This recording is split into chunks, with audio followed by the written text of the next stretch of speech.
The special occasion speech I'm going to give is the wedding toast at my younger sister's wedding.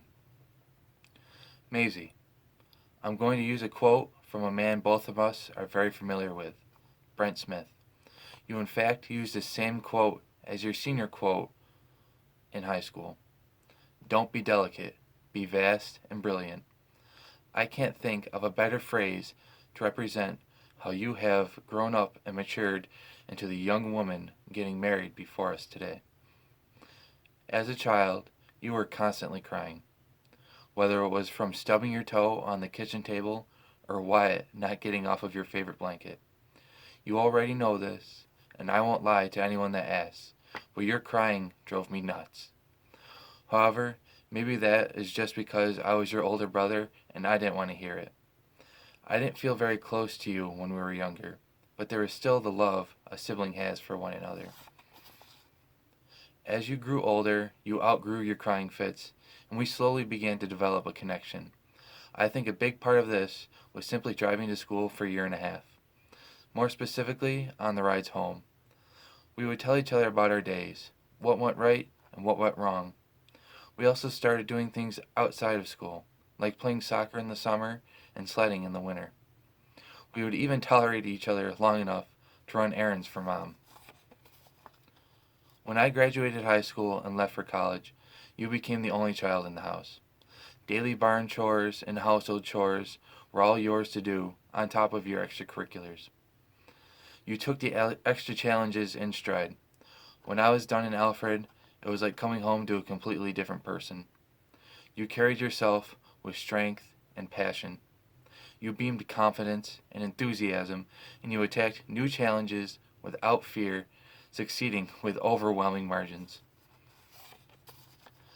At this point, I feel like we're as close as we've ever been. We've gone to concerts together, and we hang out with each other at parties instead of going our separate ways. We would even go get ice cream, just because. We took turns doing favors for each other, like switching nights for barn duties or going grocery shopping with Mom. With having graduated top of your class in high school, you cleared your first major hurdle and you were eager to conquer the next, college. You conquered Geneseo without so much as breaking a sweat, and at the same time, you fell in love with the man before us today. I can see your eyes light up when you see him, and I can see his do the same when he sees you.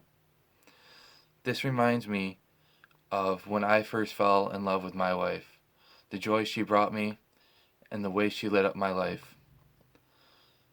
Of all the personal ideals and attributes that you two share, the love for each other is both the most obvious and the most powerful. You are already performing outstanding work in your field. With many years to come, there's no telling how much you'll accomplish. To watch you follow your passion and enjoy what you do is the most reassuring thing you could do to show Mom and Dad that they did their very best to raise you. The once delicate little girl I knew is now a vast and brilliant woman. You have so far lived your life to the mantra you portrayed on graduation day. Congratulations on your accomplishments so far, and good luck for all you do in the future. My wife and I would like to wish you and your husband the best of luck. There will be tough times, and you need to hunker down and rely on each other to get through them. Thomas Fuller once said, "The darkest hour is just before the dawn." May both of you live long, happy, healthy, and love-filled lives with each other.